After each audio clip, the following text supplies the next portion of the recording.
जम्मू कश्मीर और लद्दाख से मुतालिक जानकारियां देते हैं, लेकिन अगर भारत में या पाकिस्तान में कोई ऐसी बातें हों जो हम समझते हैं कि इस चैनल के जरिए उनका भी तज्जिया आपके सामने पेश करना चाहिए, तो वो भी करते हैं। जैसा कि आपने देख लिया होगा, आज के प्रोग्राम में हम मणिपुर में जो फसादात हो रहे हैं उस पर बात करेंगे, लेकिन पहले हम रूटीन की कुछ खबरें आपके साथ शेयर करेंगे। पाकिस्तानी कब्जे वाले जम्मू कश्मीर में मुजफ्फराबाद की तहसील नसीराबाद में दरियाए नीलम पर जो पुल बन रहा था वो गिर गया है और उसकी वजह से 3 मजदूर जो है वो जान से गए और 3 जख्मी हैं। इसके अलावा पाकिस्तान के दारुल हुकूमत मुजफ्फराबाद में ऑल सेक्रेटेरिएट एम्प्लॉइज एसोसिएशन की हड़ताल जो है वो आज 7वें दिन में दाखिल हो गई है। मुजाहिरीन ने अब धरना भी दे दिया है वहां पे, और वो कह रहे हैं कि ईद से पहले, बड़ी ईद से पहले जो हज के बाद ईद आती है, उससे पहले 100% जो है हमारा सेक्रेटेरिएट अलाउंस जो है वो हमें दिया जाए। इसके अलावा मैं आपको बताता चलूं कि पाकिस्तानी कब्जे वाले गिलगित बल्तिस्तान में जो है वो आटे का शदीद बुहरान है और उसके खिलाफ ख्वातीन और बच्चों ने डिप्टी कमिश्नर के ऑफिस के बाहर जो है वो धरना दिया। 2 माह से हमजा का इलाका हैदराबाद है, वहां के रहने वालों को आटा नहीं मिल रहा और वहां पे नौबत फाकों तक पहुंच गई है। मकबूजा गिलगित बल्तिस्तान की अवामी एक्शन कमेटी ने ऐलान किया कि 9 जून से पूरे गिलगित बल्तिस्तान को जैम कर दिया जाएगा। उनका ये जो एहतजाज है गेहूं की किल्लत, आटे की अदम दस्तियाबी, लैंड रिफॉर्म्स और दीगर मुतालबात को लेकर हो रहा है। उन्होंने कहा कि पूरे मकबूजा गिलगित बल्तिस्तान में अवाम को सड़कों पर निकाला जाएगा। इसके अलावा जो है वो 30 तारीख को पाकिस्तानी मकबूजा गिलगित बल्तिस्तान में चल्लास में अवामी एक्शन कमेटी जो है उसने गेहूं की किल्लत के खिलाफ एहतजाजी मुजाहरा भी किया है। जो पाकिस्तान की मकबूजा गिलगित बल्तिस्तान की जो लेजिस्लेटिव असेंबली है, वहां के स्पीकर अमजद न्याजी ने इस्तीफा दे दिया है। वो इस्तीफा इसलिए दिया कि उनके खिलाफ वोट ऑफ नो कॉन्फिडेंस का मोशन आ रहा था। उन्होंने इज्जत इसी में समझी कि वो इस्तीफा दे के घर चले जाए। पुंछ में पिछले 2 दिन से घुसपैठ की कोशिश की जा रही है। हमारा ख्याल ये है कि ये घुसपैठ जो है बेसिकली मंशियात से मुतालिक है, क्योंकि जिनको गिरफ्तार किया है उनसे लाखों रुपए की जो मंशियात हैं यानी ड्रग्स हैं, हेरोइन वगैरह, वो पकड़ी गई है और 10 किलो वजनी बारूदी सुरंग यानी माइंस भी पकड़ी गई हैं। और बारामूला में आज नाके के ऊपर अचानक जो है वो चेकिंग के दौरान लश्कर तैयबा के 2 दहशतगर्द भी गिरफ्तार हुए हैं। और ये जो सारी सूरत है वो चल रही है। आज जो है वो 26 फरवरी 2023 को जो संजय शर्मा नामी बैंक गार्ड को जोहादी दहशतगर्दों ने हलाक किया था, आज श्रीनगर इंटेलिजेंस एजेंसी ने साउथ कश्मीर में पुलवामा, शोपियां और अनंतनाग में उनके कातलों की गिरफ्तारी के लिए जो है वो छापे मारे हैं। ये कुछ खबरें आपके साथ शेयर करनी थी और एक लतीफा भी शेयर करना है। ये वैसे लतीफा नहीं है, ये खबर है, लेकिन मुझे ये लतीफा नजर आती है। चीन के सदर शी जिनपिंग ने अपनी 100 कंपनियों को पाकिस्तान में इन्वेस्टमेंट की हदायत की है। ये बात जो है प्लानिंग मिनिस्टर ऑफ पाकिस्तान जो है एहसन इकबाल, उन्होंने की है। नाज़रीन, इसके साथ ये भी आपको बताता चलूं कि जैसे जैसे लोगों ने पाकिस्तान तहरीक इंसाफ इमरान खान की पार्टी को अलविदा किया, छोड़ना शुरू किया, और हर रोज जो है वो एक प्रेस कॉन्फ्रेंस होती थी और उसमें वो कहते थे कि हमारा कोई लेना देना नहीं। ऐसे ही बड़ी तादाद में लोग अब जो है सेलिब्रिटीज वो इमरान खान की पार्टी में शामिल हो रहे हैं। इनमें वसीम अकरम ने ऐलान किया शामिल होने का, फिर ऐलान किया जावेद मियांदाद क्रिकेटर ने, और आज इंजमाम उल हक ने भी जो है वो पाकिस्तान तहरीक इंसाफ ज्वाइन कर ली। बहरहाल देखते हैं ऊंट किस करवट बैठता है। नाजरीन, बहुत शोर मचा हुआ है मणिपुर का, और वहां पे कई हलाकतें भी हो चुकी हैं, कई जो प्रॉपर्टीज हैं उनको आग भी लगा दी गई है। ये क्या हो रहा है मणिपुर में, और इसको समझने के लिए आज हमने आपको बताया था लास्ट टाइम ट्यूसडे को कि हम मेजर जनरल AK सिवाज साहब के साथ इसके ऊपर गुफ्तगू करेंगे। तो मेरे साथ इस वक्त मौजूद हैं फॉर्मर टेरिटोरियल आर्मी के चीफ 22 साल तक जो है वो जम्मू कश्मीर में देश की सेवा करने वाले major general retired AK Siwach. जज साहब, आपका बहुत स्वागत है। Thank you very much for joining the show. मेहरबानी मिर्जा साहब। जनरल साहब, मणिपुर पे आने से पहले आपने सुन लिया होगा कि 9 जून से पाकिस्तानी कब्जे वाले गिलगित बल्तिस्तान में पूरे मकबूजा इलाके में फिर से प्रदर्शन शुरू हो रहे हैं गंदम के ना होने के लिए। जो गेहूं है नहीं मिल रहा, आटा नहीं मिल रहा। तो ये जो प्रदर्शन होते रहते हैं, लेकिन ये इनका कोई हतमी नतीजा नहीं निकल रहा। कैसे देखते हैं आप? क्या भारत इन प्रदर्शनों पर नजर रखे हुए?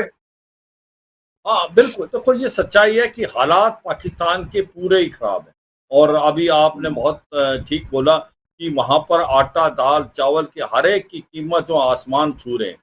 और वैसे भी पाकिस्तान की जो फॉरेन रिजर्व है वो घट के $4.1 बिलियन रह गया है। वो एक महीने का इम्पोर्ट नहीं दे सकता।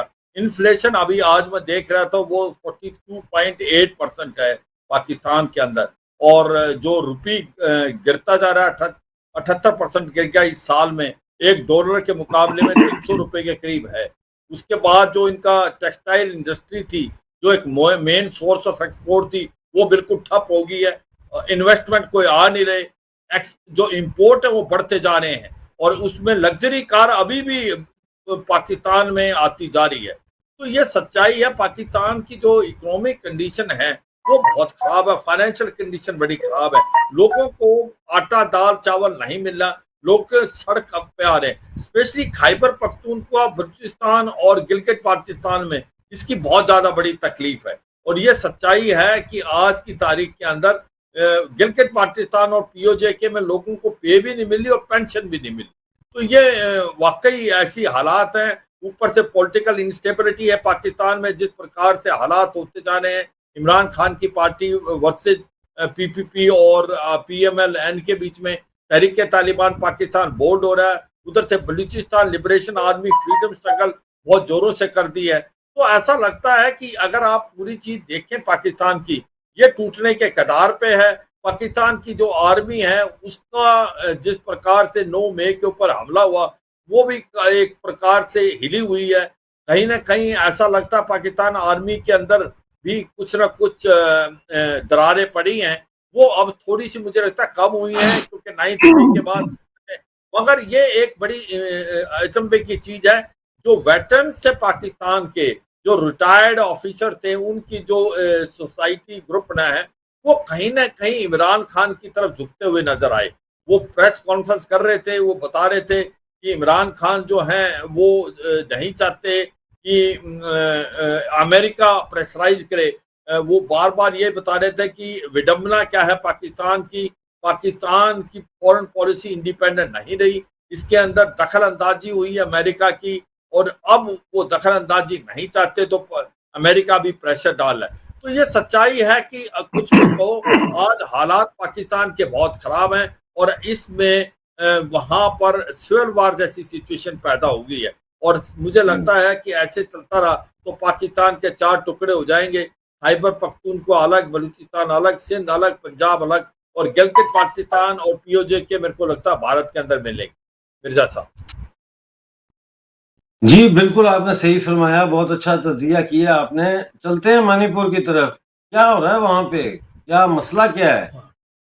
हाँ बिल्कुल, देखो मणिपुर एक भारत की बहुत इंपॉर्टेंट नॉर्थ ईस्ट स्टेट है। एक वो बॉर्डर स्टेट है जिसका बॉर्डर म्यांमार से मिलता है, और बाकी नागालैंड से और अरुणाचल से मिलता है, और त्रिपुरा से। तो हुआ क्या है कि वहां पर 3 मेजर कम्युनिटी हैं। एक तो है मैती, कुकी और नागाज। जो मैती हैं वो 53% है। नागाज, कुकी जो है वो 40% के करीब है। मैती जो है वो ज्यादातर हिंदू हैं, और वो वैली फ्लोर में है। वैली फ्लोर जो है वो 10% के करीब है टोटल लैंड का।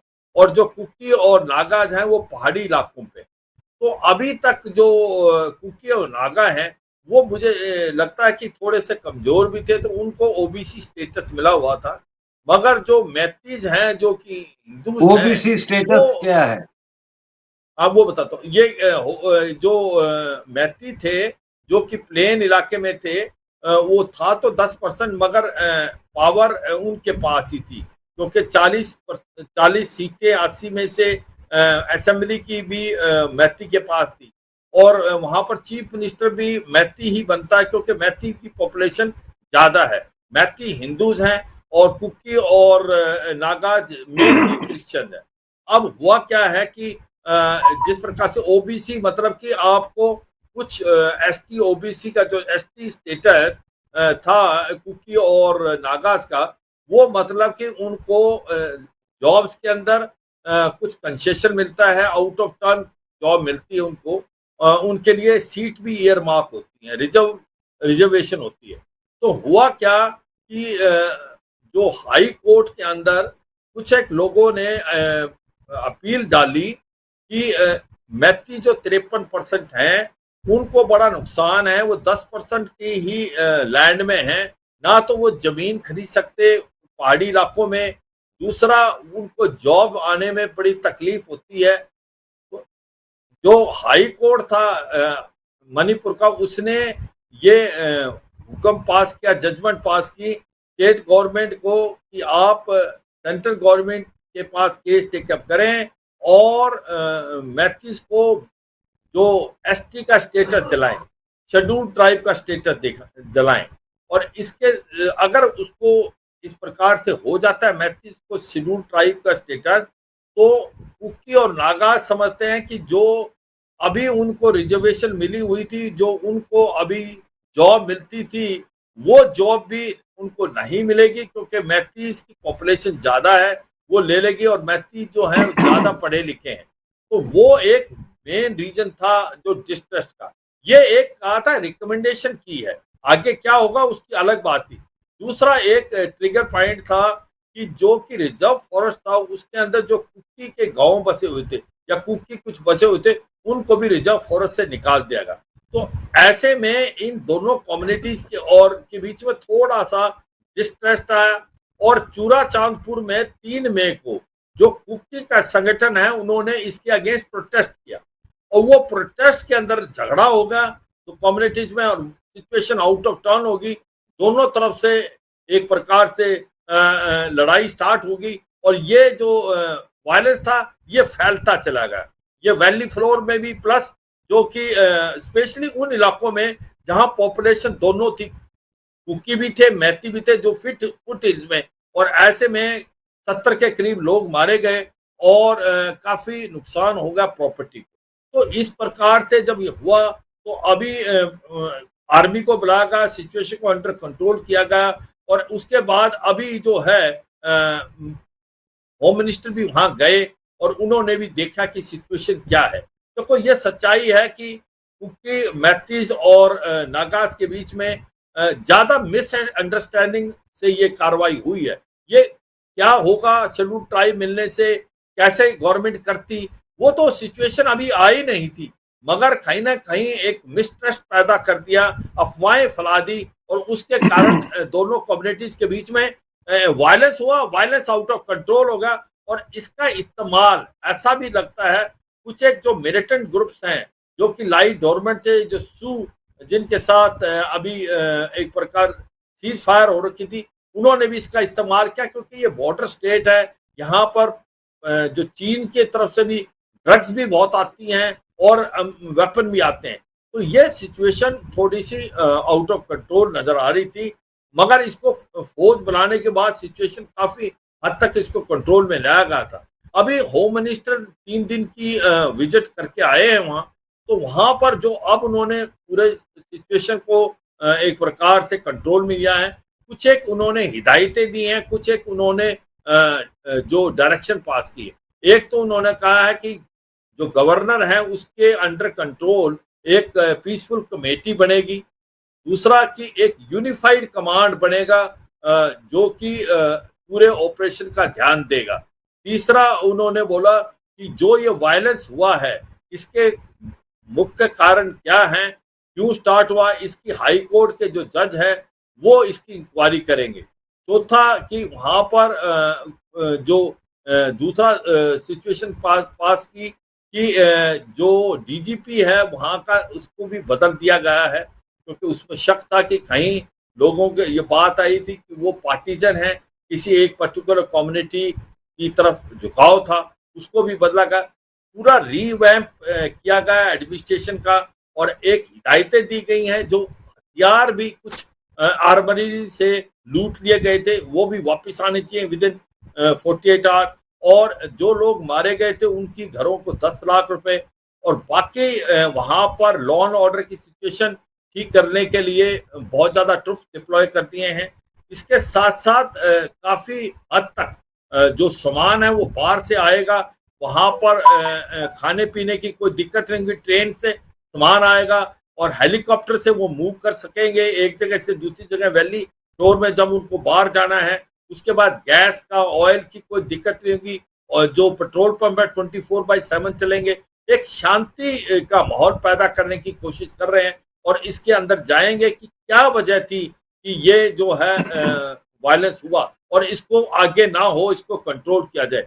मुझे लगता है कि अभी सिचुएशन को बहुत कंट्रोल में लाया गया है, और होम मिनिस्टर खुद वहां पर गए हैं, और चूरा चांदपुर में गए जहां से ये पहले से प्रोसेशन स्टार्ट हुआ था। वहां जाके लोगों से मिला, स्टेक होल्डर सोसाइटी के जो मेंबर्स हैं उन सब से मिले वो, कि जो मिसअंडरस्टैंडिंग है उसको दूर किया जाए। लोगों को समझाया गया कि किसी के साथ भी ऐसा कोई कार्रवाई नहीं होगी कि जो उनके इंटरेस्ट के अगेंस्ट हो।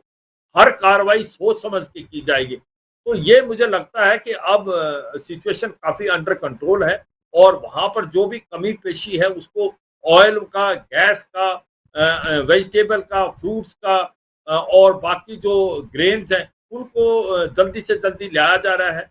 और यकीन किया जा रहा है कि बॉर्डर एरिया पे उसका कोई फायदा ना उठाए, कि ड्रग्स का और मिलिटेंट्स का ना फायदा उठाए, उसकी भी कार्रवाई हो।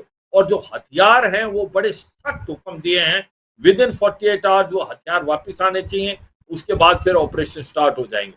तो ये मुझे लगता है कि अंडर कंट्रोल है अभी सिचुएशन।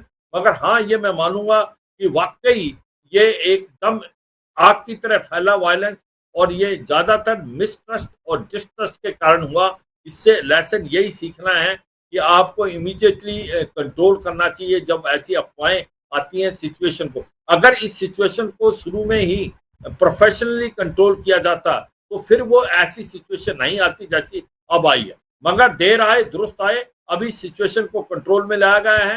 होम मिनिस्टर जो अमित शाह साहब है वो बहुत सख्त हैं, उन्होंने हर चीज को समझा है, परखा है, हर लोगों से मिले हैं, उन्होंने विश्वास दिलाया है, चाहे वो नागाज हो, कुकी हो या मैती हो, जो 3 कम्युनिटी, किसी के साथ भी कोई भी भाईचारा नहीं होगा, किसी के साथ किसी के अगेंस्ट कोई कार्रवाई नहीं होगी, सबको साथ लेके चलना है।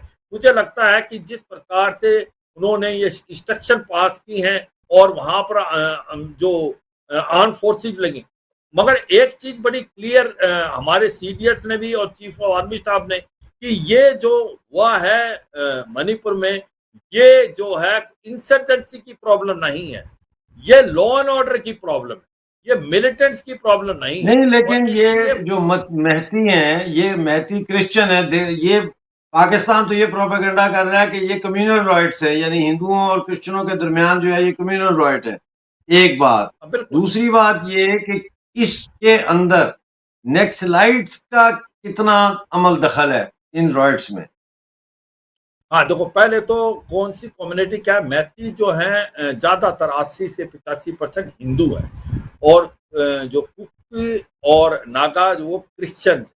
तो जो बात आप कर रहे हो कि जो अफवाहें पाकिस्तान फैला रहा है कि ये हिंदू और क्रिश्चियन के बीच की लड़ाई है, ये वैसे दिखने में लगती है मगर ऐसा है नहीं। वाकई मैं ये समझता हूँ ये डिस्ट्रस्ट से हुआ है, मिसट्रस्ट से हुआ है। अगर मैथीज को शेड्यूल ट्राइब का स्टेटस मिल जाता है तो कुकी और जो नागाज हैं उनको लगता है कि हम पहले ही कमजोर हैं, हमको कुछ एक गवर्नमेंट जॉब मिल रही थी। अगर शेड्यूल ट्राइब का स्टेटस मैथीज को मिल गया, वो ज्यादा पढ़े लिखे हैं, उनकी स्ट्रेंथ भी ज्यादा है, तो वो फिर सारी जॉब वो ले जाएंगे, हमें कुछ नहीं मिलेगा। ये एक ऐसा लगता है, ये एक सोच विचार हुआ होगा उनके अंदर, और इसलिए उन्होंने प्रोटेस्ट करे थे, मगर वो आउट ऑफ कंट्रोल हुआ, फिर वायलेंस बढ़ता गया। और ये सच्चाई है कि जो इसके अंदर फायदा उठाया है कि वो मिलिटेंट जिनके साथ अभी समझौता भी हो रखा था, जो सीज फायर था, और उनका भी इस्तेमाल, ड्रग्स का बहुत बड़ा ये इलाका है। जैसे आप वहां से बोल रहे थे पाकिस्तान से ड्रग, ये म्यांमार से ड्रग बहुत आती है, क्योंकि ये क्रेसेंट है जो तो इसका बड़ा ध्यान देना चाहिए। इसलिए जो आप बता रहे हो नक्सल की प्रॉब्लम है, ये नक्सल की बजाय ये ड्रग्स का, वेपन्स का, और ये जो मिलिटेंट्स थे उसका भी छोटा मोटा प्रॉब्लम, पर अब जो कुछ हुआ है उसका मिलिटेंसी से कोई लेना देना नहीं। ये बिल्कुल कम्युनिटीज के बीच में, एथनिक कम्युनिटी के बीच में झगड़ा होना और एक डिस्ट्रस्ट और मिसट्रस्ट के कारण, और ये लॉ एंड ऑर्डर की प्रॉब्लम है। इसको आर्मी इन्वॉल्व ठीक है, नहीं होगी, इसको पुलिस और पैरामिलिट्री करेगी। आर्मी जो है उसकी एक करेंगे, इसको कंट्रोल में आ जाएगा ये। जनरल साहब, मैं आपसे ये जानना चाहता हूँ, ये नक्सलाइट जो है 1960 से ये नक्सलाइट चल रहे हैं, ठीक है, चलो हम मान लेते हैं कि जब चाइना कम्युनिस्ट था तो उस वक्त चाइना उनकी मदद करता होगा या जो भी है। आज की तारीख में नक्सलाइट तहरीक जो चल रही है, वैसे तो ये अब मूवमेंट नहीं रही, लेकिन जो नक्सलाइट्स हैं इनके फाइनेंशियल रिसोर्सेज किधर से आते हैं? क्या ये म्यांमार के जरिए ड्रग स्मगलिंग में इन्वॉल्व नहीं है? ना, ये म्यांमार के साथ इनका बॉर्डर नहीं मिलता है। जो नक्सल हैं वो इलाका है हमारे इनलैंड, आंध्र प्रदेश, तेलंगाना, उड़ीसा और मध्य प्रदेश, उस इलाके में है। वहां पर 400 के करीब किसी टाइम में डिस्ट्रिक्ट इन्वॉल्व थे, आज घट के 10 से 15 रह गए। देखो, जो नक्सलाइट की प्रॉब्लम थी वो वाकई ठीक प्रॉब्लम थी। वहां पर डेवलपमेंट नहीं हुई थी, वहां पर लोग पिछड़े हुए थे। इसका इस्तेमाल नक्सलाइट ने किया, उनको, लोगों को एक प्रकार गुमराह किया, और फिर उन्होंने ये कहा कि इनको हम पढ़ने लिखने देंगे नहीं। अगर ये पढ़ लिख गए और ये डेवलप हो गए तो फिर ये हमारे अंडर से निकल जाएंगे, फिर वो इंडस्ट्री बन जाती है। सच्चाई यह है, नक्सल की प्रॉब्लम भारत के अंदर बहुत कंट्रोल में है, और धीरे धीरे मुझे लगता है अगले 5 साल के अंदर नक्सल की प्रॉब्लम नहीं होगी, क्योंकि इस गवर्नमेंट ने डेवलपमेंट बहुत की है। धीरे धीरे नक्सलाइट्स की प्रॉब्लम पर काबू पा लिया गया, जनरल साहब बता रहे थे, और आने वाले 5 सालों में जो है ये प्रॉब्लम नहीं रहेगी, और आने वाले 10 सालों में जो है लोग इसको भूल भी चुके होंगे। नाजरीन, आपका शो देखने का बहुत शुक्रिया। अब आपसे मुलाकात होगी ट्यूसडे को लंदन टाइम 6:30 बजे। उस वक्त तक डॉक्टर अमजद मिर्जा और मेजर जनरल के सवाल को इजाजत दीजिए। जय हिंद। जय हिंद।